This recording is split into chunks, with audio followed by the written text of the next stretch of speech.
Bueno, muchas gracias por todas esas preguntas. Francamente, creo que no voy a ser capaz de dar respuesta a todas ellas por la limitación de tiempo. De algunas de ellas, además, no tengo la respuesta, porque yo soy trabajadora de atención primaria, soy experta, entre comillas, en ciertas cosas, porque no me gusta tampoco considerarme experta. Creo que cada persona puede aportar desde su punto y su lugar de origen. Pero bueno, intentaré ir dando respuestas a varias de las cuestiones planteadas. Como premisa inicial, sí quiero comentar que si alguien ha sentido que de lo que yo expresaba se excluía a parte de los agentes sociales de la contribución al sostén de los servicios públicos, se equivoca. No he dicho eso. Yo creo que es necesaria la implicación de toda la sociedad en su conjunto y que es el deber de toda la sociedad en su conjunto el comprometerse en unos servicios públicos fuertes.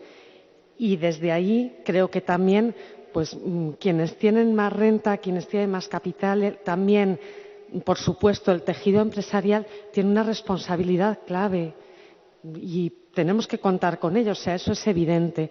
Con lo cual es un planteamiento sin exclusiones, ¿vale? Como punto de partida. Voy a ir tratando diferentes temas. Empezando por el tema de la deuda, que ha suscitado algunas preguntas. ¿Qué es una auditoría ciudadana de la deuda? Pues es analizar la deuda contraída por esta comunidad autónoma y a qué ha ido destinada. Porque puede haber partidas que hayan generado deuda o gastos que hayan generado deuda que hayan sido legales, pero que no hayan sido legítimos. Hablamos de eso, por ejemplo, pues en los gastos en los que se ha incurrido por parte de gobiernos y de entidades públicas en corrupción o en financiar a empresas privadas, aumentando el lucro y cobrando comisiones y que no han supuesto un beneficio para el conjunto de la salud de la población. Por ejemplo, por poner un ejemplo de deuda ilegítima, consideramos que la deuda generada por esos mecanismos no es legítima y, por lo tanto, es cuestionable su pago.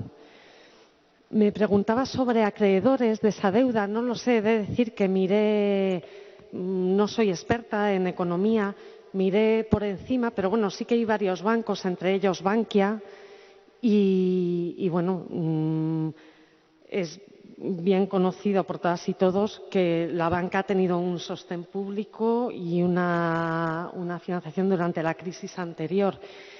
Y el dicho popular de que la banca siempre gana, yo creo que se ajusta bastante a la verdad. Y es que en este caso lo que estamos hablando es de la necesidad de destinar recursos de forma urgente a un sistema que nos protege a todas y a todos, también sin exclusiones, independientemente del nivel socioeconómico, independientemente de nuestra ideología. Alguien ha reseñado que es algo común a defender y a fortalecer, y en eso estamos de acuerdo. Es un bien común, hay que fortalecerlo. En este momento de crisis requiere de una inyección ingente de recursos y esos recursos hay que sacarlos de algún lado. Las auditorías ciudadanas de deuda son una reivindicación, una propuesta de diferentes movimientos ciudadanos que ha habido en lucha frente a la deuda en diferentes países. Cabe recordar que aquí se aprobó de la noche a la mañana una modificación del artículo 135 de la Constitución española que permite priorizar el pago de la deuda por encima de los intereses sociales y de los servicios esenciales. Y estamos en el momento de revertir eso de facto, porque es que no puede ser. O sea, no puede ser que la partida presupuestaria que se va a la deuda en esta comunidad autónoma, que es la tercera, se lleve ahora ese dinero y que no lo destinemos a la crisis sanitaria, económica y social a la que tenemos que hacer frente. Respecto a otro tema, al tema de las residencias, que me han hecho varias preguntas, que no sé si voy a poder rescatar todas ellas. Por supuesto que han fallecido personas en residencias públicas y en residencias privadas y también en sus domicilios. Tenemos que partir, además, de que las personas mayores son especialmente vulnerables ante la COVID, ante la epidemia que nos ha tocado vivir. Yo creo que han fallado muchas cosas. Han fallado muchas cosas y los factores son múltiples y complejos y no se puede atribuir a uno solo. Pero sí que es cierto que el dejar entidades encargadas del cuidado de la vida a lo privado tiene sus riesgos. ¿Y por qué tiene sus riesgos? Y eso es extensible a otra serie de preguntas de otras áreas que me han planteado. Tiene sus riesgos porque lo que prima desde un sistema capitalista es la obtención de lucro, la obtención de beneficio. Y es que la vida no está sujeta al lucro. Y es que la salud no puede estar sujeta o no debe estar sujeta al lucro. Sí, es un posicionamiento ideológico, evidentemente. Se ha hablado también de ideologías. Yo creo que un ejercicio honesto es saber que cada persona tiene su propia ideología y que esa ideología nos condiciona, pero también nos va a condicionar a la hora de ejercer nuestro papel de servidores públicos, ya sea desde el Parlamento o ya sea desde el ejercicio de una actividad profesional en un servicio público. Y es muy importante ser consciente de ello. Hablaba del lucro y hablaba de cómo aquello que sostiene la vida y que sostiene los cuidados no debería estar sujeto a esos mecanismos de mercado y de lucro. ¿Por qué? Porque no sabemos en qué momento va a ocurrir que ese lucro va a desviar la acción de ese servicio que queremos prestar. Conozco personas que trabajan en residencias cuidando a personas mayores que tienen unos ingresos míseros. Si el interés puede ser un fondo buitre, una red de empresas o puede ser una empresa pequeña que gestione una residencia, que creo que es cualitativamente distinto, al igual que lo es si lo hace una cooperativa sin ánimo de lucro o un mecanismo de economía social, que también los hay, que no son necesariamente públicos, pero que sí que se pueden hacer cargo de la gestión de lo común desde otra filosofía y desde otra perspectiva. Pero si mi objetivo es ganar dinero y es aumentar el beneficio, corro el riesgo de dejar de lado otras necesidades.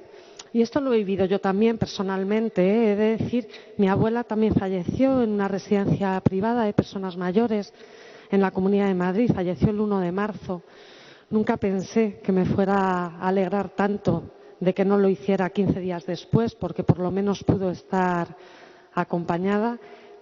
Y durante los años que ha estado mi abuela en esa residencia he percibido fallos claros, o sea, fallos en el personal, en los cuidados sanitarios, en que lo que prima es efectivamente el hacer caja y no el cuidado de las personas que están allí, pese a que se paga una cantidad inmensa por estar en una residencia. Entonces, cuando digo que hay que plantear, que hay que repensar ese sistema, no estoy pensando exclusivamente en el paraguas de lo público, que también creo que la protección social es una parte de los servicios públicos. Me extrañó ver que estaba en otra mesa, porque yo la entiendo desde ese marco de los servicios públicos. Pero hablo del paraguas de lo público y hablo también de la necesidad de imaginar otra forma de dar respuesta a las necesidades de cuidado a lo largo de la vida y a las necesidades de cuidado en las personas mayores. Y puede haber formas imaginativas, de hecho algunas pues se están desarrollando, ¿no? En otros sitios hay iniciativas, por ejemplo, de cohousing o de viviendas colaborativas entre personas mayores que se autoorganizan los cuidados, que es una forma de tomar la propia responsabilidad sobre el cuidado, de hacerlo pasar al territorio de lo común y que, bueno, podrían tener también una forma de apoyo o de soporte, todo ese tipo de redes que incorporan participación ciudadana, que incorporan el resolver la atención a una necesidad, que es una necesidad que compartimos todas y todos, que es la de cuidados, porque somos interdependientes y aunque en etapas de la vida, como es la de personas mayores y la de la infancia, se hace más evidente, a lo largo de toda la vida necesitamos cuidados. Entonces, ahí tenemos un reto también de innovar y de buscar otras formas de dar respuesta y, por supuesto, de dignificar.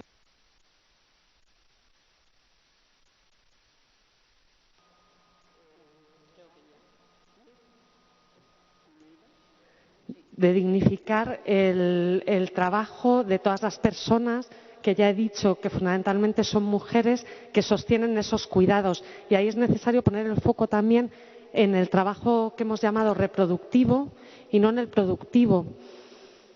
Porque el trabajo reproductivo es el que sostiene la vida y si no existe ese trabajo es imposible que exista el trabajo productivo. Y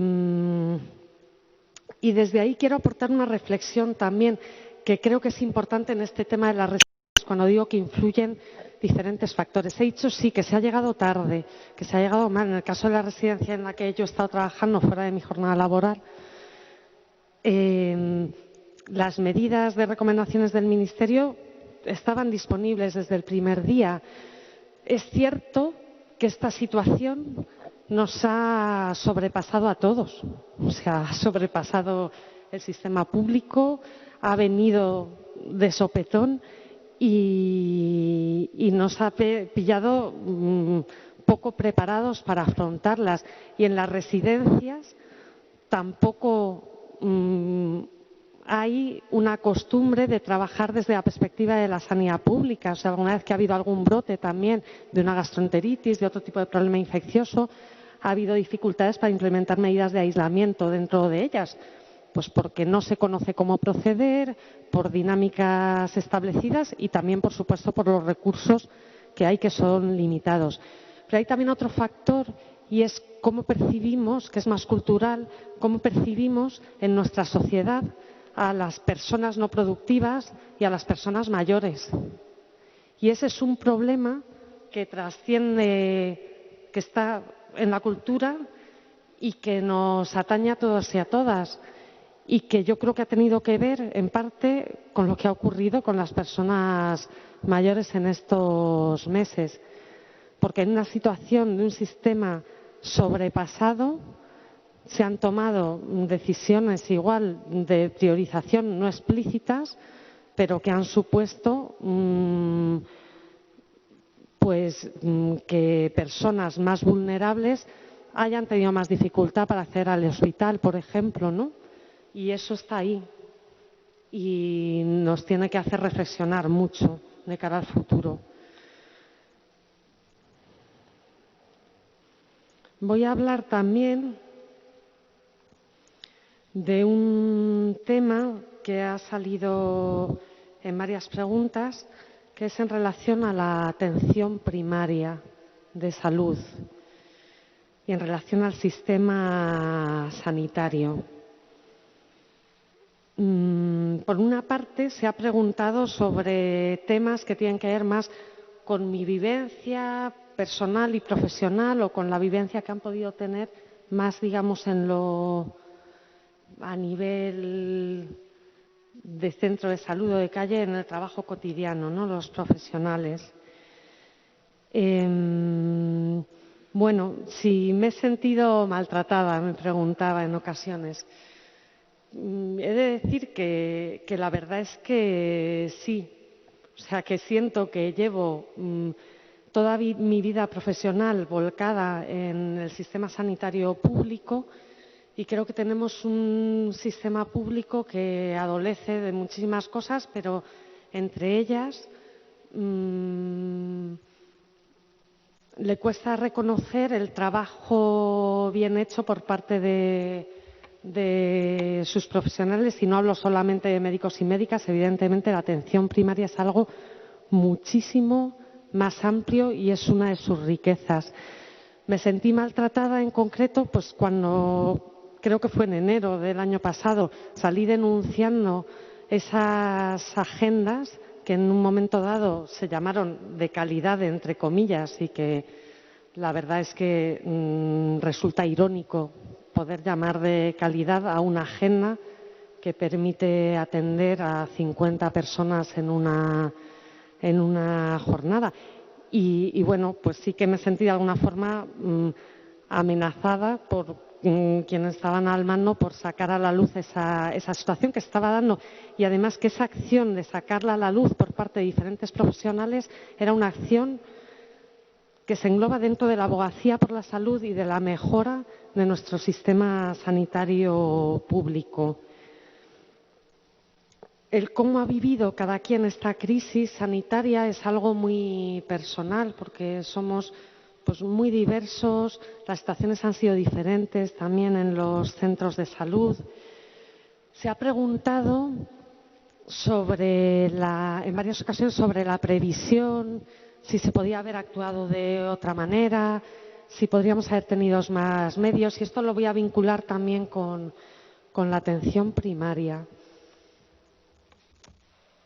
Yo creo que es muy fácil hacer juicios a toro pasado. O sea, creo que es algo en lo que terminamos cayendo todos y todas, pero que deberíamos ser muy cautos a la hora de hacer esos juicios, porque creo que esta situación nos ha venido grande y nos ha venido de golpe a todas y a todos. Creo que la mejor forma de previsión de esto habría sido tener unos servicios públicos fuertes de base que hubieran permitido mitigar las consecuencias no solo de la COVID, o sea, de la propia epidemia de la COVID, sino de las medidas que se han tenido que implementar para el control de la COVID, que tiene un impacto brutal económico, social y en salud. Posiblemente, o sea, creo que se ha llegado tarde, en eso estoy de acuerdo también. O sea, yo antes de que se tomaran las medidas estaba trabajando en el centro de salud y decía, vamos a ver, Dios, si es que estoy viendo más gente con fiebre, estoy viendo más gente con síntomas respiratorios.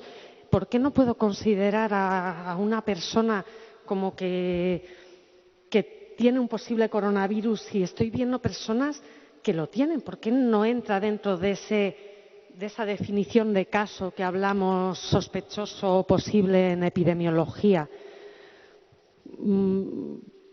Posiblemente, si hubiéramos tenido acceso a pruebas antes y a poder determinar que algunas personas podían estar sufriendo COVID previamente, se podrían haber implementado esas medidas tan duras antes y nos hubiera podido suponer un ahorro de vidas. Posiblemente, pero es que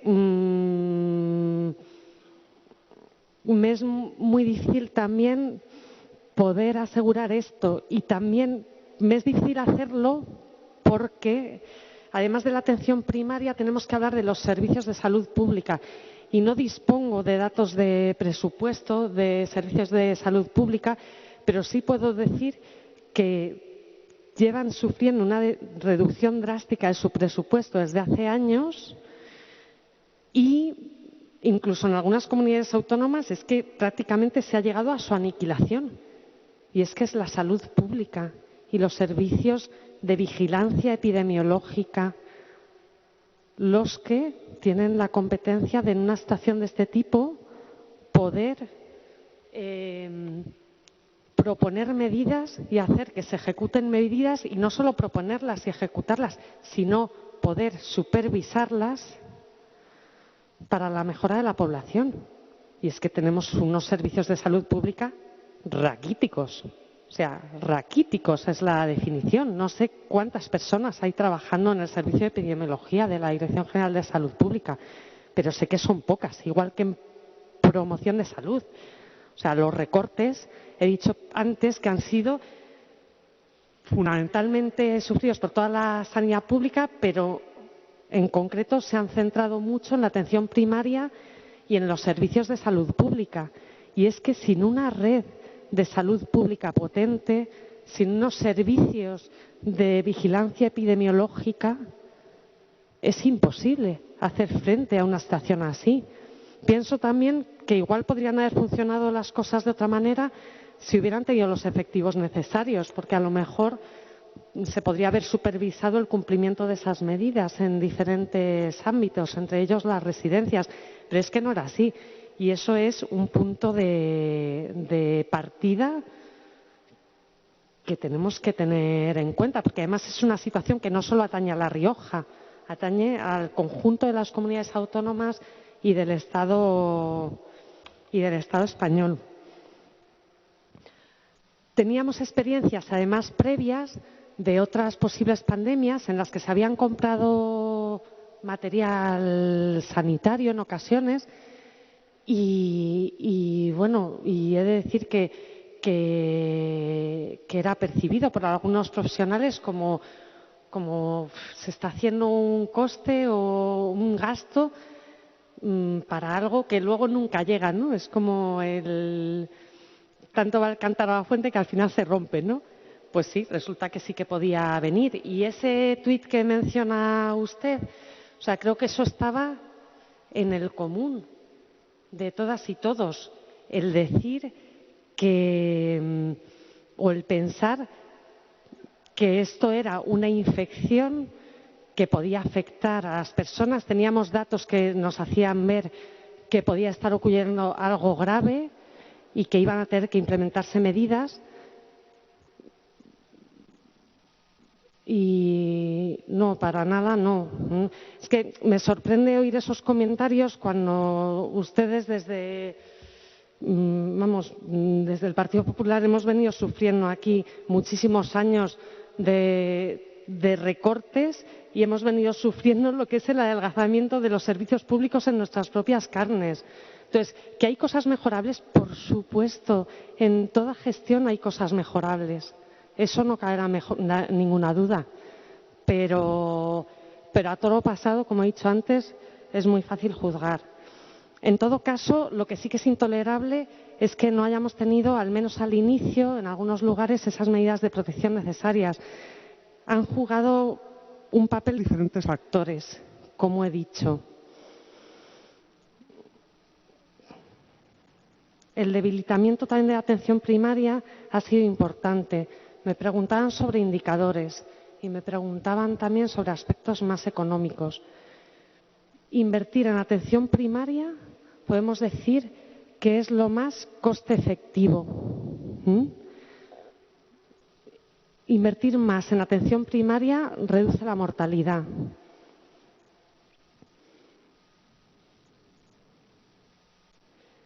Han hablado de ratios de pacientes en atención primaria.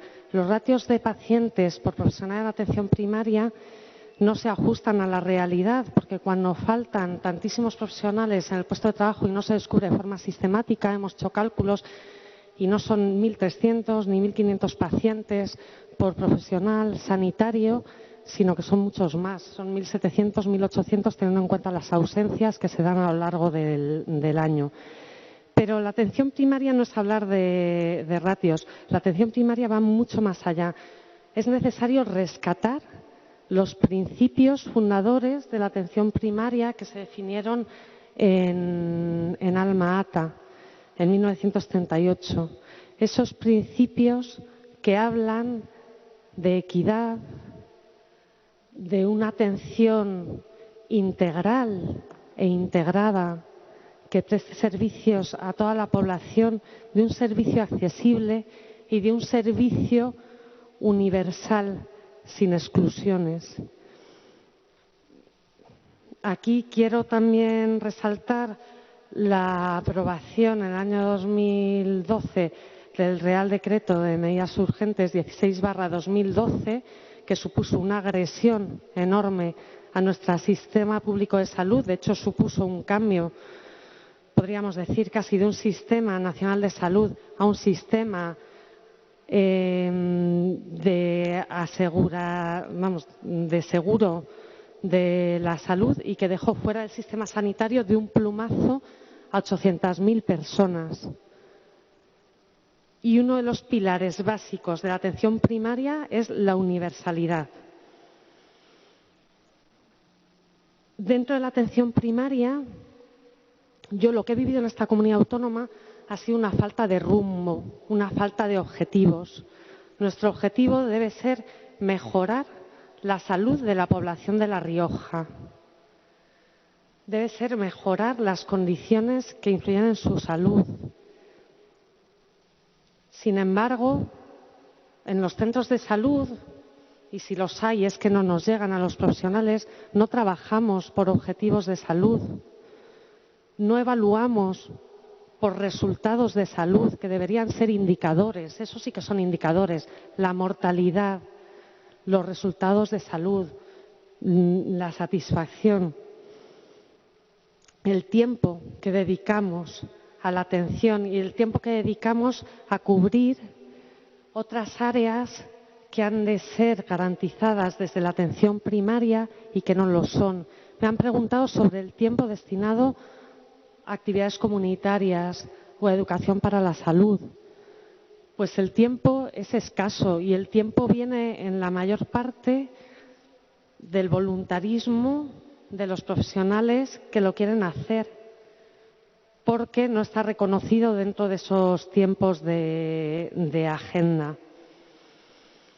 Hay una cosa que se ha hecho bien en esta crisis desde mi punto de vista, y fue el cambio rápido de la organización del centro de salud y lo que es poner puntos de filtrado en el acceso. Y paradójicamente, los centros de salud no han estado cerrados en ningún momento, no hemos parado de trabajar, no hemos parado de atender a las personas vía telefónica, en domicilio o de forma presencial cuando ha sido preciso. También en los puntos de atención continuada, es de atención primaria, por supuesto. Pero el poner, digamos, esa barrera que no permitía tener unas salas de espera saturadas, yo creo que sí que ha sido un acierto, porque ha permitido que los centros de salud no fueran un foco más de transmisión de la enfermedad, y ha permitido otra cosa que teníamos olvidada en esta comunidad autónoma porque no se ha fomentado y que es imprescindible para el adecuado desempeño de la atención primaria. Ha permitido rescatar el trabajo en equipo, el volver a mirarnos a las caras, el darnos cuenta de que en los centros de salud efectivamente estamos médicas, estamos enfermeras, estamos auxiliares de enfermería, auxiliares administrativas, están los equipos de apoyo, de rehabilitación, están las trabajadoras sociales de salud, que había una pregunta en relación a ello. Tenemos una infradotación de muchos recursos y uno de ellos son las trabajadoras sociales en salud, que son un recurso fundamental. Debería garantizarse como mínimo y primer paso una trabajadora social por cada zona básica de salud y por cada centro de salud, y debería ser más si lo que aspiramos es a un trabajo intersectorial, coordinado y que incorpore a la comunidad. Pues bien, nos hemos puesto a mirarnos las caras, hemos tenido tiempo de encontrarnos pese a las limitaciones al trabajo y hemos tenido tiempo de debatir en equipo para organizar el trabajo de la mejor manera posible y para resolver las necesidades de salud de la población. Y creo que este trabajo en equipo se tiene que mantener. He hablado de los recursos necesarios para sostener la atención primaria.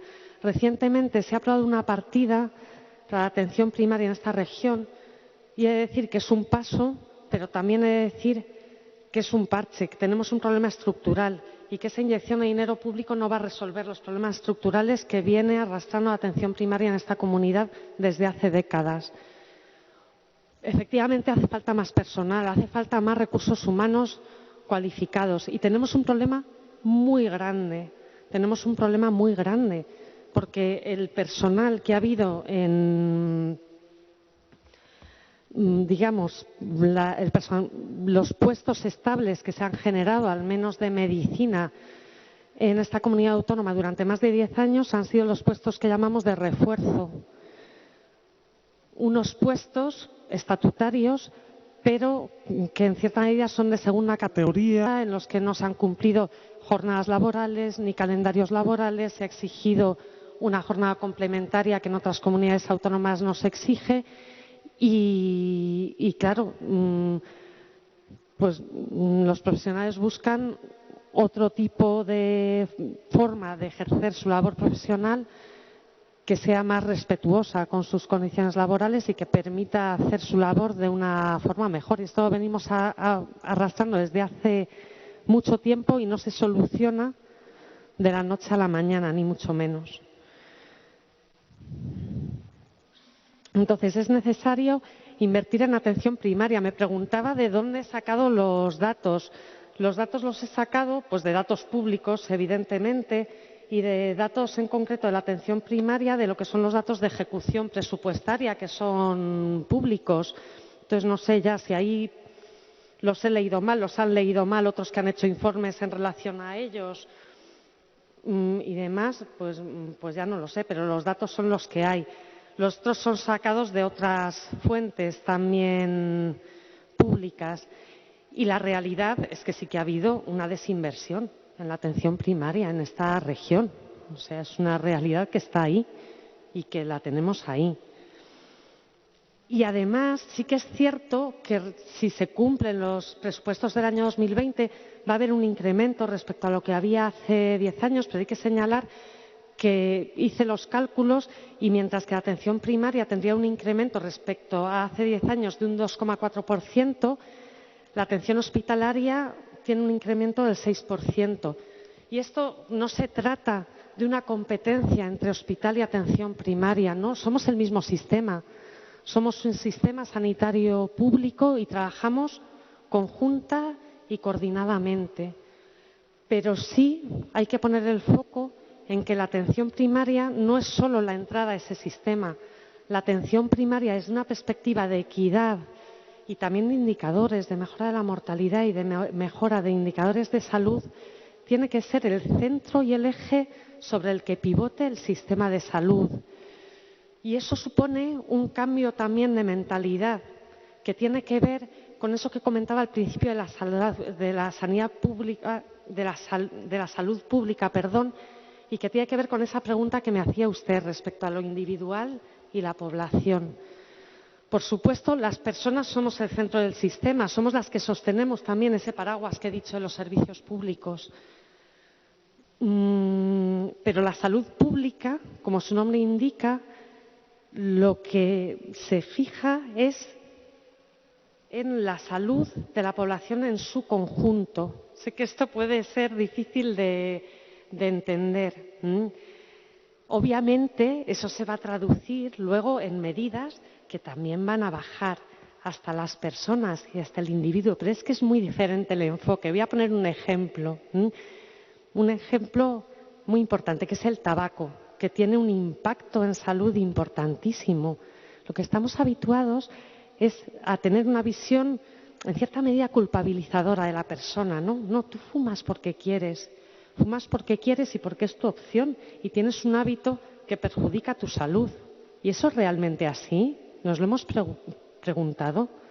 Porque si miramos y analizamos por situación socioeconómica, veremos que no, es que resulta que fuman más las personas de aquellas capas más desfavorecidas y que dejar de fumar es más fácil si tenemos unas condiciones que faciliten desde fuera, como fue la ley de tabaco, por ejemplo, el dejar de fumar, ¿no? Eso es por poner un ejemplo concreto. Entonces, el cambiar el foco del individuo a la población nos permite tomar otras decisiones en relación a las políticas sanitarias y en relación al fortalecimiento de la atención primaria, de la orientación comunitaria y de la salud pública.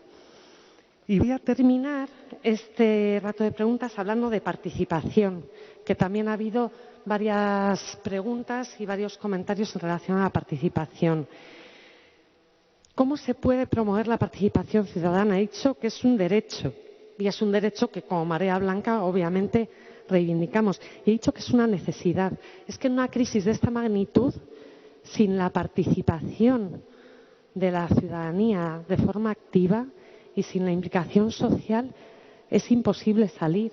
Es un requisito indispensable para hacerlo y es un déficit que venimos arrastrando desde hace mucho tiempo. Necesitamos avanzar en mecanismos de democracia directa. Y cuando hablo de democracia directa, hablo de acercar los servicios públicos a la ciudadanía y a la base, acercarlos al entorno, hacerlos accesibles, no solo accesibles para su uso, sino para la participación y la toma de decisiones. La toma de decisiones es algo relevante en participación. Los organismos que no funcionan, por cierto, o que no han funcionado, establecidos legalmente para la participación, como son los consejos de salud o otro tipo de organismos para la participación ciudadana, tienen un déficit. Tienen un déficit y es que la participación ciudadana ahí se limita a veces a estar o al poder transmitir una opinión, que bueno, ya es, sí, el estar informados, el poder transmitir una opinión es importante, pero dentro de la escalera de la participación estaríamos en los peldaños más bajos. Lo que tenemos que aspirar es a poder llegar a un nivel de toma de decisiones en la que la ciudadanía sea parte activa. Y cuando hablo de la ciudadanía hablo de diferentes agentes sociales, por supuesto movimientos sociales, pero también otro tipo de entidades ciudadanas. Y para ello se me ha preguntado sobre propuestas.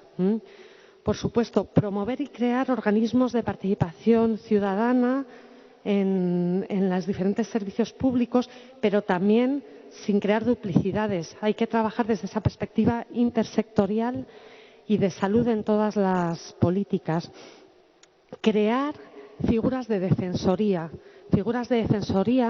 como puede ser el defensor del paciente, que acerquen la institución a la ciudadanía, que permitan acercar las reivindicaciones ciudadanas a la institución y que permitan también ganar control dentro de esa participación en los servicios públicos.